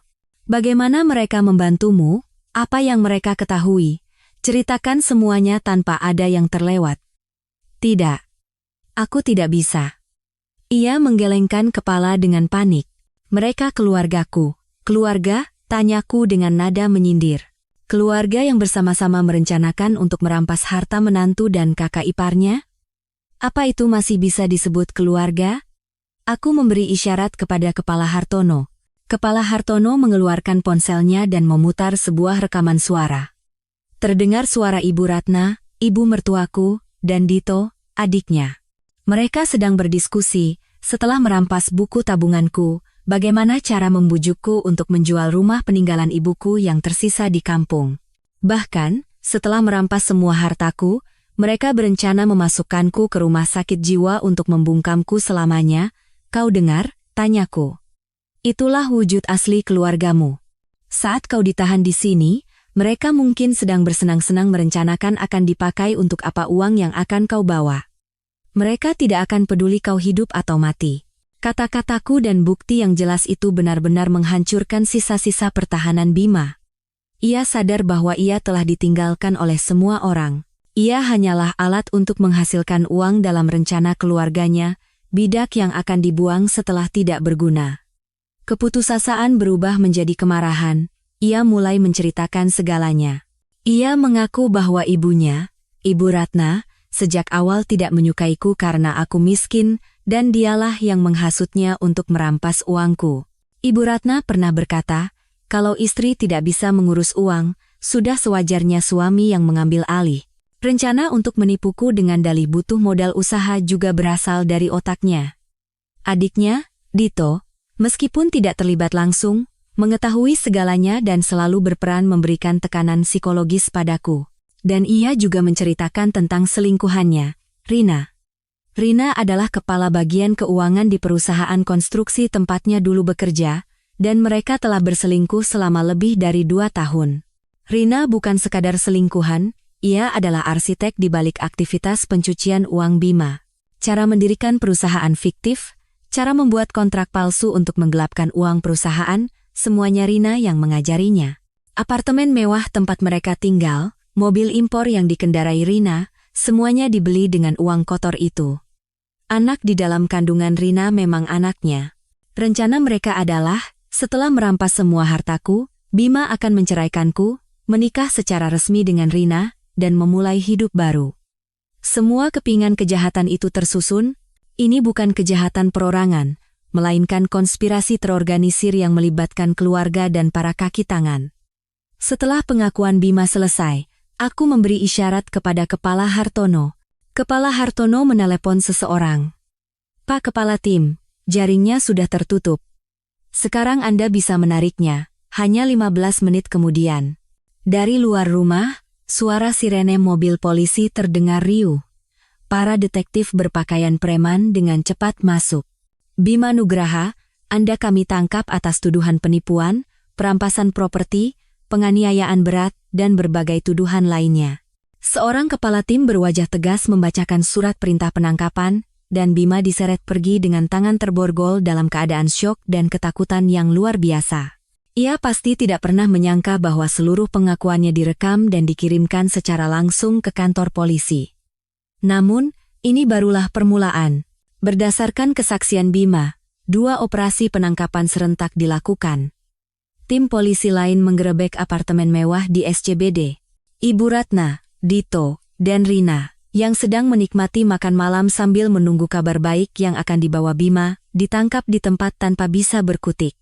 Saat polisi menggeledah apartemen, ditemukan banyak sekali dokumen dan buku catatan yang merekam aktivitas ilegal, serta sejumlah besar uang tunai dan aset yang tidak jelas asalnya.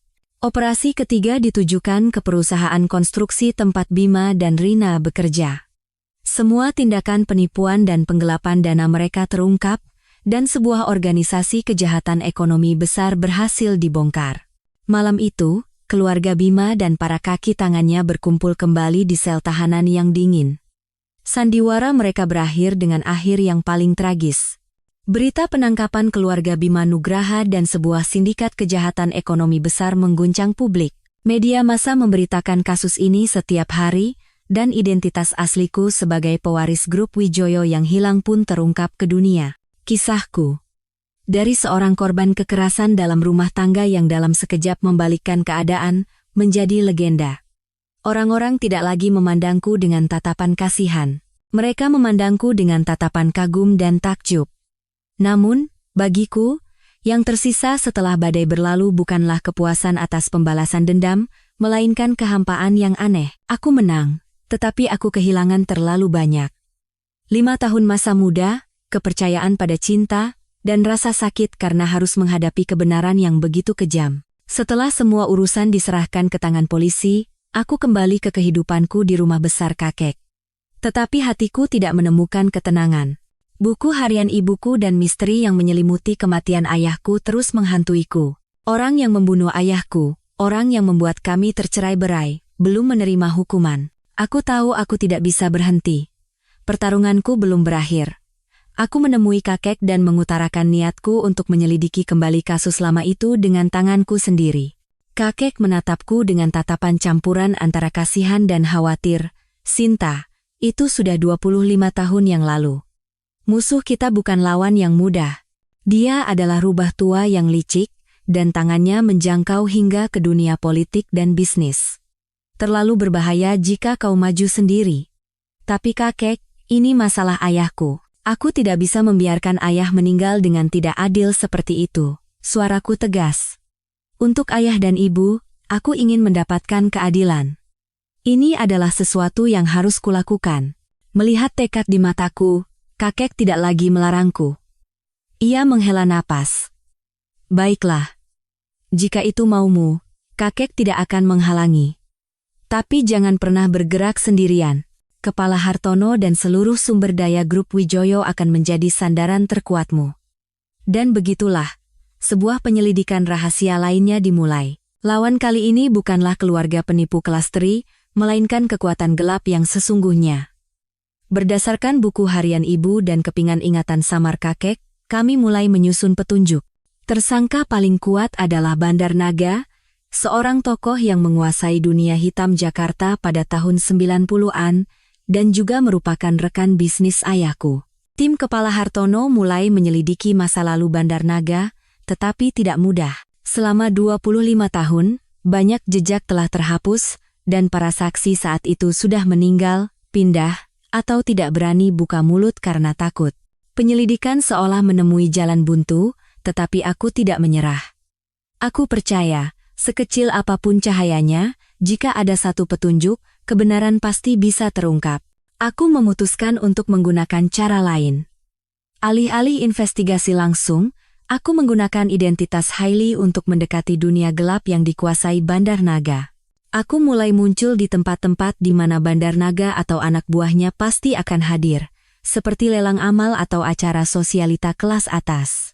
Kisahku sebagai ekspatriat misterius yang cantik, kaya, dan ingin melakukan investasi besar-besaran dengan cepat menarik perhatian, dan seperti dugaanku, Bandar Naga mulai tertarik padaku. Ia mengirim orang untuk mengamatiku dan mendekatiku. Aku berpura-pura naif dan menunjukkan ketertarikan pada bisnisnya yang sensitif. Perang psikologis yang sengit pun dimulai. Aku harus berhati-hati agar tidak terlalu dalam terjerumus ke dunia kejahatan sambil berpura-pura bekerja sama untuk mendapatkan kepercayaannya. Beberapa kali nyawaku terancam, tetapi bayangan orang tuaku dan warisan ibuku memberiku kekuatan untuk terus maju. Akhirnya, setelah berbulan-bulan menyusup, kesabaranku membuahkan hasil. Salah satu anak buah Bandar Naga yang paling terpercaya, dalam keadaan mabuk, membocorkan informasi krusial. Ia menyombongkan tentang bagaimana ia dengan sempurna membereskan seorang pelukis keras kepala yang menghalangi bisnis bosnya dulu. Ia sama sekali tidak tahu bahwa seluruh percakapan itu direkam oleh alat perekam super mini yang terpasang di bajuku. Dengan bukti kunci di tangan, aku segera menarik diri, dan bersama kakek serta Kepala Hartono, kami merencanakan pertempuran terakhir. Kami tidak hanya ingin menangkap Bandar Naga, tetapi juga menghancurkan seluruh organisasi kejahatannya. Sebuah pesta ulang tahun palsu untuk kakek direncanakan di rumah besar ini. Bandar Naga dan para anggota inti organisasinya diundang. Mereka mengira ini adalah pesta untuk mempererat kerja sama bisnis, padahal sebenarnya itu adalah perangkap besar yang menanti mereka. Pesta ulang tahun palsu kakek dipersiapkan dengan skala yang belum pernah terjadi sebelumnya. Seluruh rumah besar dihiasi dengan lampu dan dekorasi yang gemerlap, diiringi alunan musik merdu. Para tamu dipenuhi oleh para raksasa bisnis dan pejabat tinggi.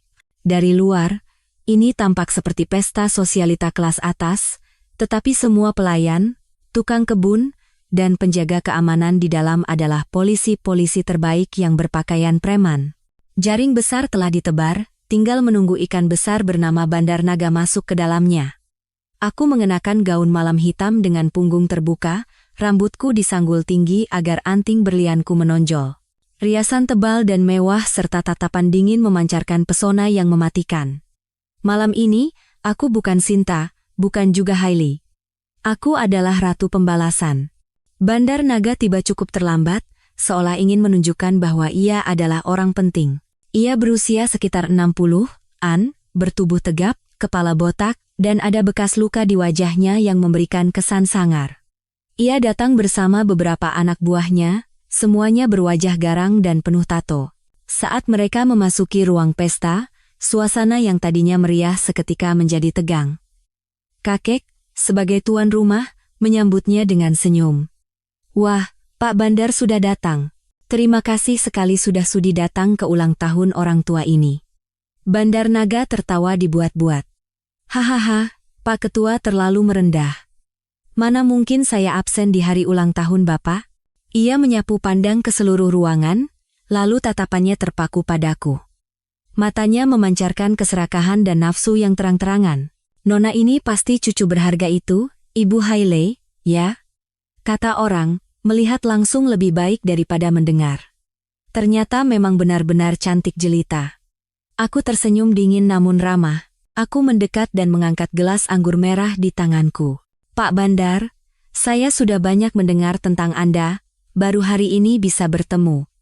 Saya ingin bersulang untuk Anda. Ia buru-buru mengangkat gelasnya, sengaja menyentuh tanganku. Bisa mendapat minuman dari Ibu Hailey, sungguh suatu kehormatan besar bagi orang tua ini. Kami mendentingkan gelas, dan aku hanya menyentuhkan bibirku sedikit sebelum meletakkan gelasku. Justru Pak Bandar yang tidak ada duanya di Jakarta ini. Saya ini masih anak bawang yang baru mulai bisnis di Indonesia, mohon bimbingannya nanti. Kataku dengan suara manis namun penuh arti. Ibu Hailey terlalu rendah hati, ia tertawa memperlihatkan gigi kuningnya. Di dunia ini, apapun yang ibu minati, saya bisa bereskan. Oh ya? Aku mengangkat alisku. Termasuk membereskan penghalang dalam bisnis? Kata-kataku membuat senyum Bandar Naga membeku sejenak. Ia menyipitkan matanya, seolah mengamatiku. Ibu Hailey, apa maksud Anda? Aku tertawa. Suara tawaku yang jernih menggema di ruang pesta, menarik perhatian semua orang. Aku tidak langsung menjawab, melainkan memberi isyarat agar band berhenti bermain. Ruang pesta seketika hening. Aku naik ke panggung kecil di tengah dan mengambil mikrofon. Hadirin sekalian, maaf mengganggu kemeriahan pesta sejenak. Sebelum melanjutkan pesta, saya punya hadiah spesial yang ingin saya berikan kepada tamu paling terhormat malam ini, Pak Bandar Naga. Semua mata tertuju pada Bandar Naga. Ia bingung, tetapi berusaha tetap tenang. Aku memberi isyarat kepada Kepala Hartono. Layar besar di belakang panggung menyala. Namun, bukan video ucapan selamat ulang tahun, melainkan foto seorang pria muda berwajah baik yang sedang serius melukis di depan kanvas. Ayahku. Bandar Naga membeku, wajahnya pucat pasi. Hadirin sekalian, apakah Anda kenal dengan pria di foto ini? Kataku melalui mikrofon. Suaraku mulai bergetar karena emosi dan amarah. Beliau adalah ayah saya, seorang pelukis. 25 tahun yang lalu, ayah saya dibunuh secara keji dalam sebuah kecelakaan lalu lintas yang direkayasa dengan sempurna. Aku menatap lurus ke mata Bandar Naga, suaraku meninggi. Dan dalang di balik pembunuhan itu adalah tamu terhormat kita yang ada di sini, Bapak Bandar Naga, ruang pesta gempar. Bandar Naga melompat berdiri, wajahnya pucat, dan berteriak. Anak kecil ini bicara omong kosong apa? Ada bukti? Bukti? Aku tersenyum dingin, bukan hanya satu, tapi banyak. Aku memberi isyarat lagi, dan sebuah rekaman suara diputar. Suara anak buah kepercayaannya menggema di seluruh ruangan, menyombongkan tentang pekerjaan sempurna yang dilakukannya dulu. Setiap kata-katanya membongkar semua kejahatan mereka. Anak buah yang berdiri tepat di belakang Bandar Naga gemetar hebat, wajahnya keringat dingin. Bos, saya dijebak sama perempuan ini. Bandar Naga sadar semuanya telah terbongkar. Tidak ada lagi jalan untuk membela diri. Rasa takut berubah menjadi kegilaan. Ia mengeluarkan pistol dari balik jasnya dan mengarahkannya padaku. Semua jangan bergerak. Kalau bergerak, perempuan ini akan kutembak. Ruang pesta menjadi kacau balau. Orang-orang berteriak mencari tempat berlindung, dan anak buah Bandar Naga serentak mengeluarkan senjata mereka dan mengelilinginya. Situasi menjadi sangat berbahaya. Kau pikir kau menang? Geram Bandar Naga sambil mendekatiku. Hari ini, akan kukirim kau menyusul ayahmu. Ia mengangkat pistolnya dan membidikku. Aku berdiri di sana tanpa rasa takut sedikit pun. Aku menatap lurus ke lubang hitam pistolnya. Tatapanku tidak goyah sedikit pun, karena aku tahu. Sutradara dari drama ini adalah aku, dan akhirnya sudah ditentukan. Di tengah kekacauan, aku berdiri kokoh di atas panggung, menatap lubang hitam pistol Bandar Naga. Ia mendekat dengan senyum kejam di wajahnya yang penuh bekas luka. Nyalimu besar juga, anak kecil. Dalam situasi seperti ini kau tidak takut? Ada kata-kata terakhir? Aku menatapnya dengan pandangan penuh penghinaan. Pesan terakhir sebaiknya Anda siapkan untuk diri sendiri. Belum selesai aku bicara, suara tembakan yang tajam terdengar. Namun, itu bukan dari pistol Bandar Naga. Sebuah titik merah muncul di lengan yang memegang pistol, dan pistol itu jatuh ke lantai dengan suara dentingan. Bandar Naga berteriak kesakitan, memegangi lengannya yang berdarah. Dari segala arah dari balkon, dari balik pintu para penembak jitu dari tim khusus kepolisian serentak muncul. Puluhan laras senjata mengarah pada Bandar Naga dan anak buahnya. Semua letakkan senjata. Kalian sudah terkepung. Suara berwibawa menggema dari pengeras suara pesta. Pintu utama terbuka, dan pasukan gegana dengan perisai dan persenjataan lengkap menyerbu masuk. Anak buah Bandar Naga terpana, menyadari bahwa mereka telah masuk ke dalam perangkap dengan sukarela. Mereka buru-buru meletakkan senjata dan mengangkat tangan ke atas kepala. Pesta yang tadinya mewah dalam sekejap berubah menjadi panggung penangkapan TKP yang dramatis. Bandar Naga, yang pernah menguasai dunia hitam Jakarta, kini hanya bisa melihat sekeliling dengan tatapan tidak percaya, seperti binatang buas yang terluka. Ia kalah. Kalah telak di tangan seorang wanita muda, yang selalu ia remehkan. Kakek dan Kepala Hartono naik ke panggung dan berdiri di sisiku. Kakek memarahi Bandar Naga dengan suara penuh amarah. Bandar Naga, jaring langit itu luas dan jarang, tapi tidak pernah ada yang lolos. Utang darah yang kau tinggalkan pada keluarga kami 25 tahun lalu, hari ini adalah saatnya kau membayarnya.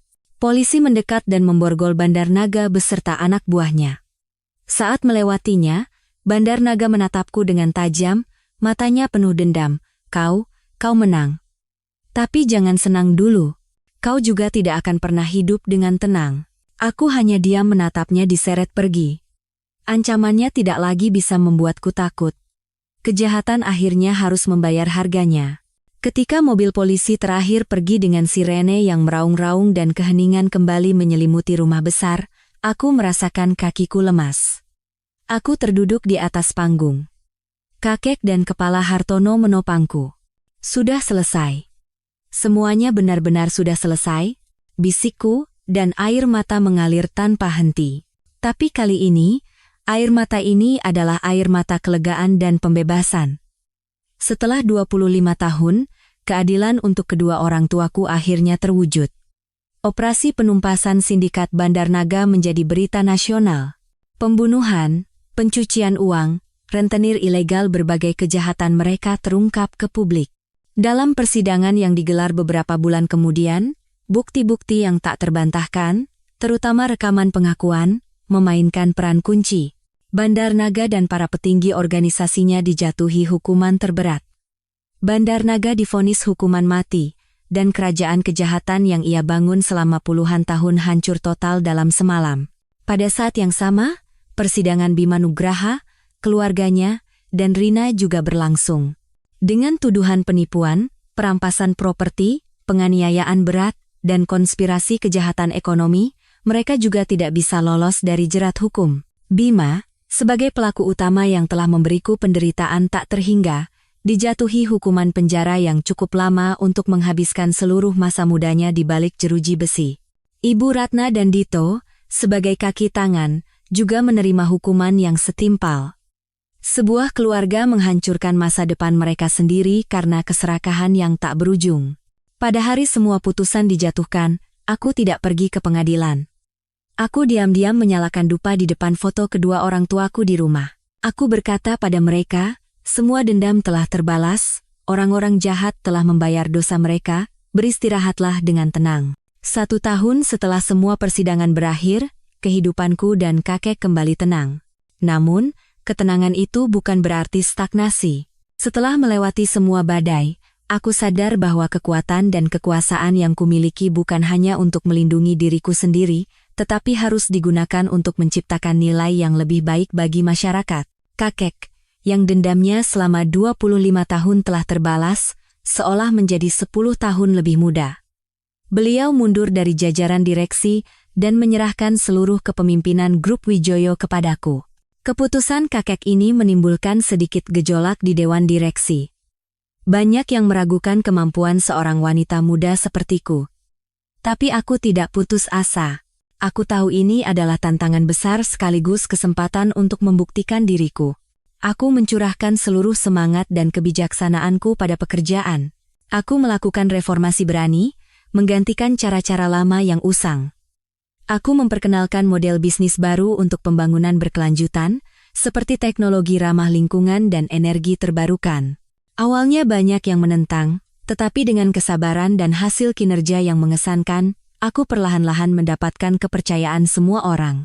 Di tanganku, grup Wijoyo tidak hanya tumbuh secara ekonomi, tetapi juga membangun citra perusahaan yang dihormati secara sosial.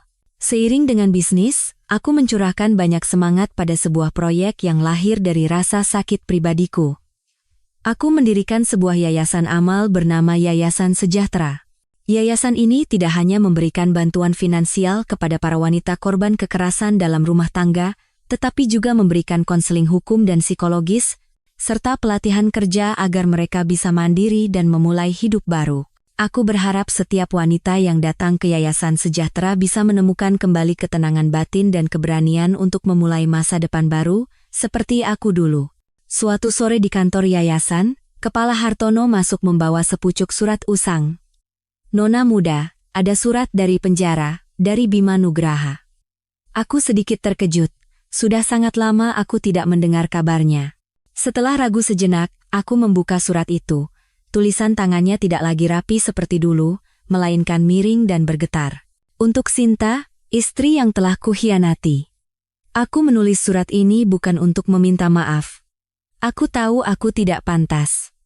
Aku hanya ingin mengucapkan sepatah kata penyesalan yang terlambat. Di sini, aku banyak berpikir. Aku sadar betapa bodohnya aku. Keserakahan telah membutakan mataku dan membuatku menjadi iblis. Aku telah menghancurkan kebahagiaanku sendiri dengan tanganku, menghancurkan satu-satunya wanita yang tulus mencintaiku. Aku tidak mengharapkan balasan. Aku hanya berharap kau benar-benar hidup bahagia di masa depan. Kau sangat pantas mendapatkannya. Selamat tinggal. Aku melipat surat itu. Tidak ada gejolak apapun di dalam hatiku. Tidak ada lagi maaf, tidak ada lagi dendam. Orang itu, kisah itu, sekarang benar-benar menjadi masa lalu yang jauh. Aku membuang surat itu ke tempat sampah. Semua dendam benar-benar telah berakhir. Aku tidak ingin apapun yang berhubungan dengannya mengotori kehidupanku saat ini. Aku bangkit dan berjalan ke jendela, menatap jalanan yang ramai. Hidup terus berjalan, dan aku pun harus terus melangkah maju. Tapi kali ini, aku tidak sendirian. Aku akan berjalan dengan misi, tanggung jawab, dan hati yang telah sembuh, yang siap untuk mencintai dan berbagi. Akhir dari drama besar ini tidak datang secara tiba-tiba. Rasanya seperti keheningan yang menegangkan setelah badai berlalu, tepat sebelum langit kembali cerah sepenuhnya. Selama beberapa hari setelah pesta ulang tahun yang menentukan itu, Rumah Besar Wijoyo menjadi pusat perhatian media. Puluhan wartawan berkemah di luar gerbang utama, haus akan informasi sekecil apapun tentang skandal besar ini. Aku tidak menampakkan diri. Aku mengurung diri di kamar ibu, mencoba menata kembali pikiranku yang kacau. Aku telah meraih kemenangan mutlak. Musuh-musuhku telah diadili, tetapi tidak ada rasa puas. Alih-alih kegembiraan seorang pemenang, yang tersisa hanyalah kehampaan dan kelelahan yang luar biasa. Efek psikologis dari berbulan-bulan hidup dalam kebohongan, kekerasan, dan pertarungan otak yang sengit baru terasa sekarang. Setiap malam, hujan dingin dan bau busuk bak sampah muncul dalam mimpiku. Aku terbangun dengan keringat dingin, dan butuh waktu lama untuk menyadari bahwa aku berada di kamar yang aman dan hangat. Kakek dan Kepala Hartono sangat mengkhawatirkanku. Mereka memanggil psikolog terbaik, tetapi aku menolaknya. Aku tahu, Satu-satunya obat yang bisa menyembuhkanku harus datang dari dalam diriku sendiri, bukan dari luar. Aku harus mengambil waktu, menghadapi lukaku, menerimanya, dan bangkit dengan kekuatanku sendiri. Aku memutuskan untuk tidak lari, melainkan menghadapinya secara langsung. Aku meminta semua informasi terkait penyelidikan polisi dari Kepala Hartono. Aku membaca satu persatu berita acara pemeriksaan Bima, Ibu Ratna, dan Rina. Aku ingin memahami hingga ke akar-akarnya, sifat dasar kejahatan dan kebusukan keserakahan. Agar aku tidak pernah lagi menjadi lemah atau mengulangi kesalahan mempercayai seseorang secara buta. Proses hukum berjalan selama beberapa bulan. Itu adalah pertarungan lain yang panjang dan melelahkan. Ada 2 persidangan besar yang menjadi sorotan seluruh negeri. Yang pertama adalah persidangan sindikat Bandar Naga, di mana aku harus menjadi saksi kunci. Saat berdiri di kursi saksi, Bandar Naga, yang pernah menguasai dunia hitam, tampak kuyu, tetapi matanya masih penuh dendam. Ia menatapku seolah ingin menelanku hidup-hidup. Ketika aku menceritakan proses bagaimana aku dijebak olehnya dan rekaman pengakuan anak buahnya diputar di pengadilan, seluruh ruang sidang menahan napas. Aku melihat harga diri terakhirnya hancur di matanya. Yang tersisa hanyalah ketakutan telanjang akan hukuman yang akan datang. Kesaksianku dan banyak bukti yang dikumpulkan polisi mengungkap sepenuhnya kerajaan kejahatan yang ia bangun selama puluhan tahun. Pada hari putusan, aku hadir di pengadilan. Ketika hakim dengan suara tegas menjatuhkan vonis hukuman tertinggi, hukuman mati, aku tidak bisa menahan air mata. Air mata mengalir, tetapi hatiku anehnya terasa damai. Ayah, Ibu, ketidakadilan selama 25 tahun akhirnya terbalaskan. Aku menatap langit di luar jendela pengadilan. Aku percaya, di suatu tempat, kedua orang tuaku sedang menatapku dan tersenyum. Persidangan kedua secara emosional lebih berat, yaitu persidangan keluarga Bima Nugraha. Kali ini, aku adalah saksi sekaligus penggugat dalam kasus perceraian. Menghadapi orang-orang yang pernah menjadi keluargaku bukanlah pengalaman yang mudah. Bima tampak kurus kering, rambutnya mulai memutih, penampilan gagahnya di masa lalu sirna tak berbekas. Ibu Ratna duduk di kursi roda yang didorong oleh pengacaranya. Ia tampak 10 tahun lebih tua, dan tatapannya kosong. Dito, yang pernah menjadi adik iparku, menundukkan kepala dalam-dalam, tidak berani menatap siapapun. Rina, sang selingkuhan, muncul dengan perut buncit, menangis dan menyalahkan semua kejahatan pada Bima. Sebuah komedi tragis dari para pendosa yang mencoba meraih harapan terakhir.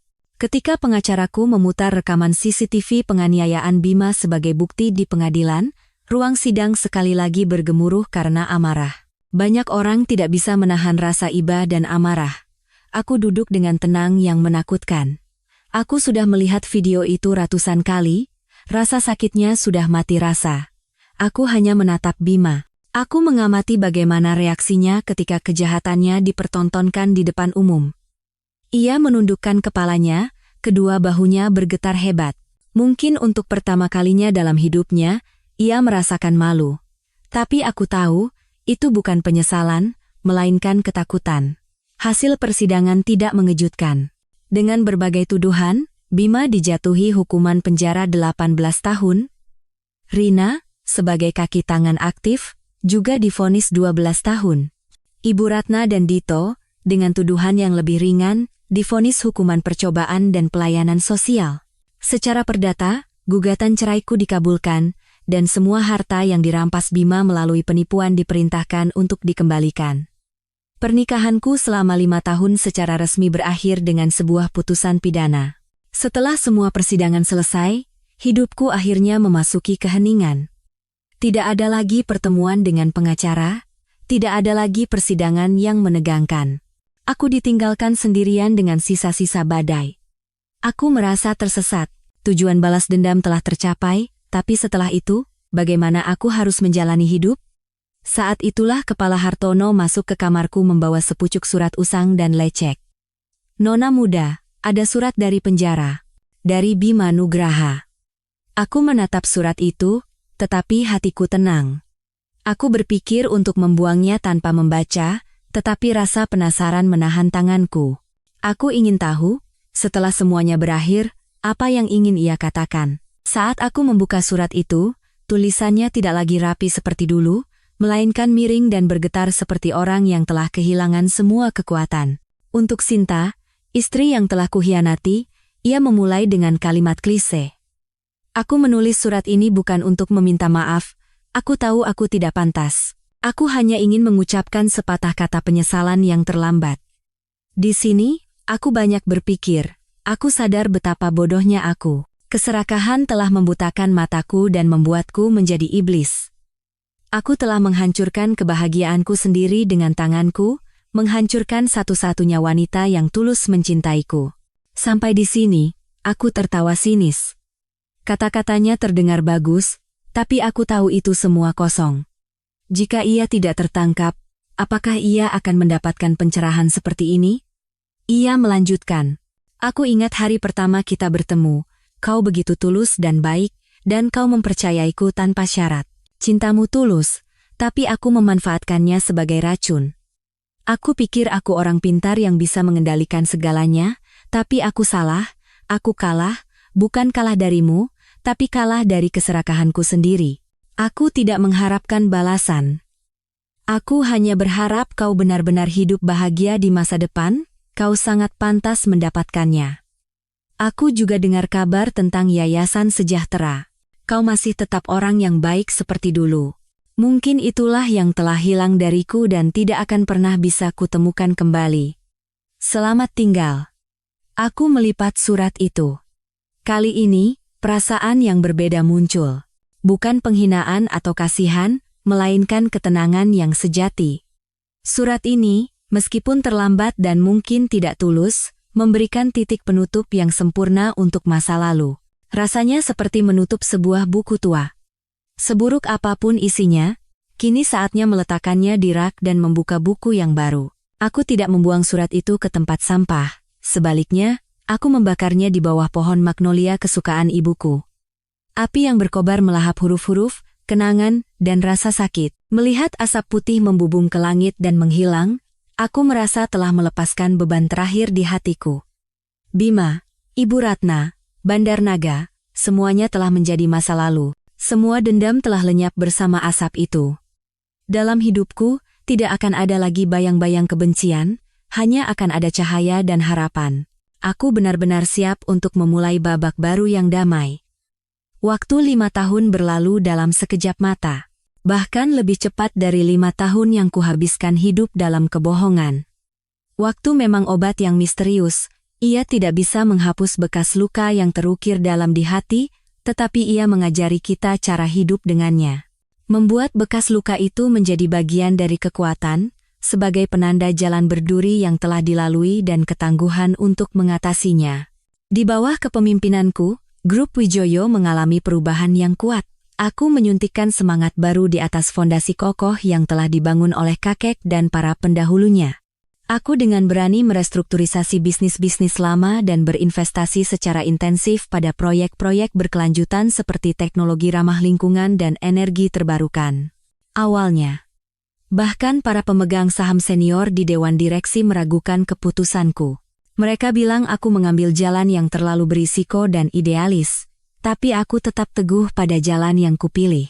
Aku percaya, agar perusahaan bisa bertahan lama, ia harus menciptakan nilai sejati untuk komunitas dan lingkungan, bukan hanya keuntungan jangka pendek, dan waktu membuktikan bahwa aku benar. Proyek-proyek ramah lingkungan Grup Wijoyo tidak hanya menghasilkan kinerja ekonomi yang luar biasa, tetapi juga membangun citra merek yang dihormati secara global. Aku, dari seorang pewaris yang hilang, kini menjadi salah satu pengusaha wanita paling berpengaruh di generasiku. Orang-orang tidak lagi mengingatku karena skandal masa lalu, mereka menghormatiku sebagai seorang pemimpin dengan bakat, visi, dan hati yang hangat. Namun, kebanggaan terbesarku bukan terletak pada laba atau gedung pencakar langit. Ia berada di tempat yang lebih kecil dan hangat, yaitu di kantor Yayasan Sejahtera. Ide kecil yang dimulai dari rasa sakit pribadiku kini telah menjadi sandaran kokoh dan rumah bersama bagi ribuan wanita malang di seluruh negeri. Kami tidak memberi mereka ikan, melainkan memberi mereka kail.